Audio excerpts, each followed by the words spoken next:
My name is Emma. I am 34 years old. I have been married to my husband, Daniel, for 11 years. We have a beautiful 6-year-old daughter named Lily. She is the brightest part of my life, and the reason I keep smiling, even on my hardest days. People always said we were the perfect family.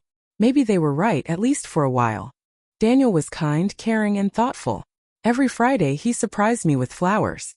Every Sunday morning we made pancakes together while Lily laughed and filled the kitchen with flour. We weren't rich, but we were happy. Every evening Daniel came home around 6. We had dinner together, drank tea, and talked about our day. Sometimes we watched old movies. Sometimes we simply enjoyed the sunset from our balcony. Then everything slowly changed. First it was only 30 minutes. Daniel came home a little late. The following week it became an hour. Soon 2 hours. Every night there was another excuse. There was traffic. My boss needed me. We had another meeting. I believed him because trust had never been a problem in our marriage. Weeks passed. Our dinner table became quieter. The food stayed warm, but our conversations became cold. Lily used to wait by the window every evening. The moment she saw Daniel's car, she ran outside with the biggest smile on her face. Then one day, she stopped waiting. Instead, she looked at me and quietly asked, "Mommy, is Daddy busy again?" I smiled even though it hurt. "Yes, sweetheart. Daddy is working." She nodded, but the sadness in her eyes broke my heart. One Friday night, Daniel finally came home after 10. He looked exhausted. His shoulders were heavy. His eyes looked empty. I walked toward him with a smile. "Hi." He smiled for only a second. "Long day," he whispered. I made him his favorite tea hot with a little honey. He thanked me but never touched the cup. Instead, he stared silently at the television. I sat beside him. "Everything okay?"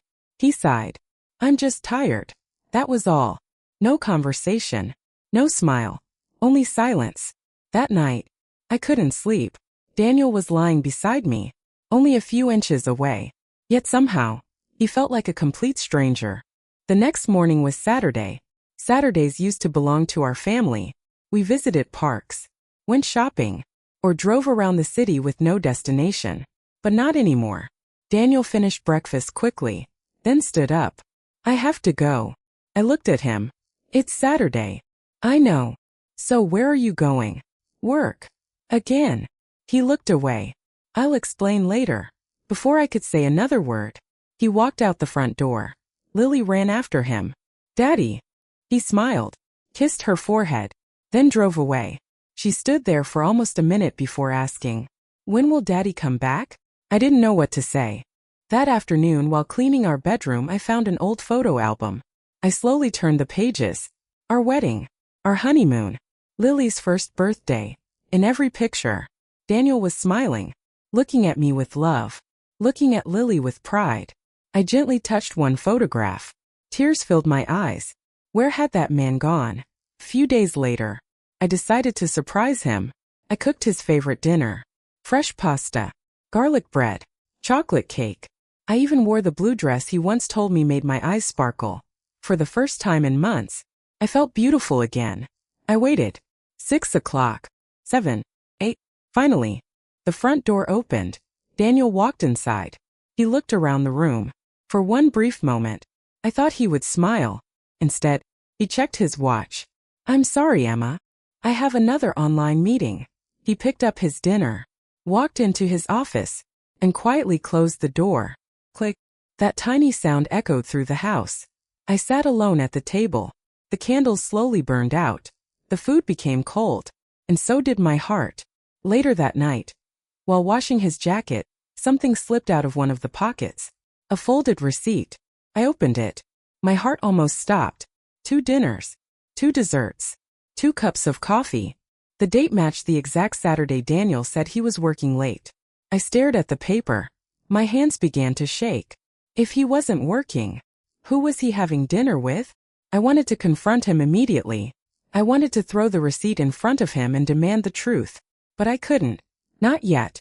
Maybe there was another explanation. Maybe it was a business dinner. Maybe I was imagining things. So I folded the receipt, placed it back into his jacket, and said nothing. But that night, sleep never came. The next morning, Daniel was already making coffee. He smiled. "Good morning." For 1 second, everything felt normal again. "Good morning," I replied. He kissed Lily goodbye, then looked at me. "I'll be home early tonight." "I hope so," I answered. He nodded, then left. As soon as the front door closed, I sat down on the sofa. Something inside me had changed. I wasn't just sad anymore. I was afraid. For the first time in 11 years. I wasn't sure if I could still trust my own husband. 3 more days passed. Nothing changed. Late nights.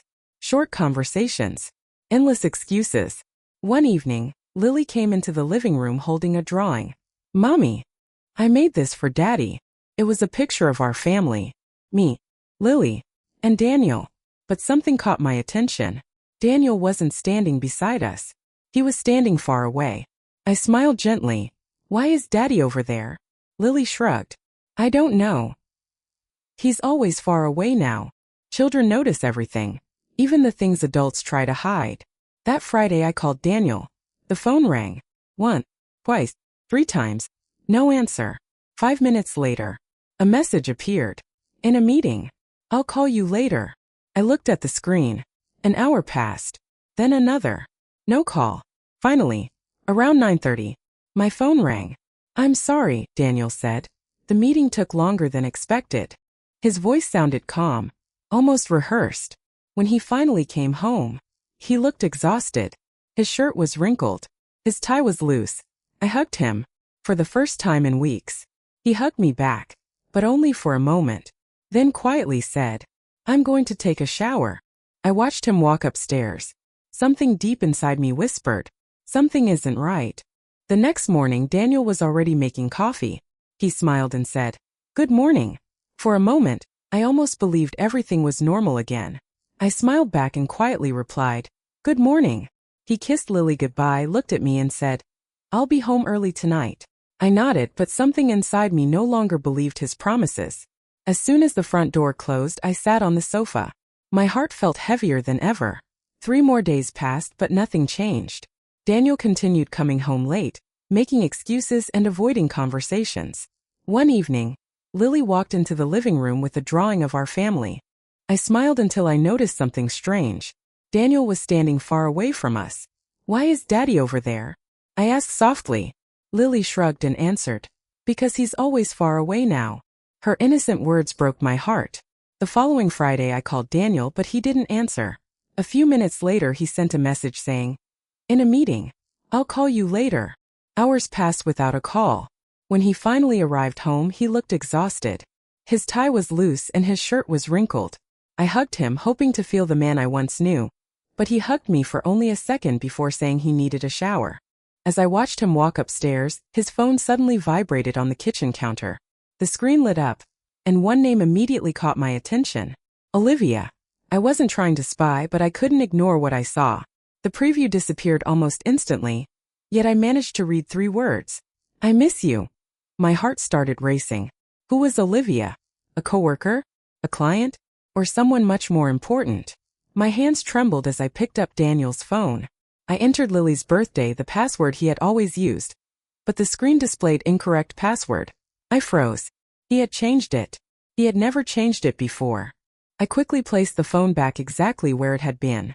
A few moments later, Daniel came downstairs, picked up his phone, and glanced at me as if he were checking whether I had seen anything. That night, neither of us spoke much. The silence between us felt heavier than ever. The following afternoon, I met my best friend Sarah for coffee. She looked at me and immediately knew something was wrong. I told her everything: the late nights, the receipt, the changed password, and the mysterious message. After listening quietly, she asked one question that sent a chill through my body. "Emma, do you think he's cheating?" I lowered my eyes and whispered, "I don't know, but I'm terrified of finding out." Sarah gently held my hand and said, "Sometimes the truth hurts, but living with lies hurts even more." Her words stayed with me the entire drive home. That evening, Daniel called again to say he would be late. I didn't argue anymore. I simply made myself a cup of tea and sat by the kitchen window, watching the rain fall outside. Close to midnight, headlights appeared in the driveway. Daniel's car had finally arrived, but this time another car slowly stopped behind him. I couldn't clearly see the driver, I watched from behind the curtain as Daniel walked toward the second car instead of coming inside. He leaned down to speak with someone through the open window. Then he smiled. It wasn't the tired smile he gave me every day. It was the smile I hadn't seen in months. My heart stopped. A few seconds later, the other car slowly drove away, and Daniel stood there watching it disappear before turning toward the house. My hands were shaking. Only one question echoed inside my mind. Who was in that car? To be continued.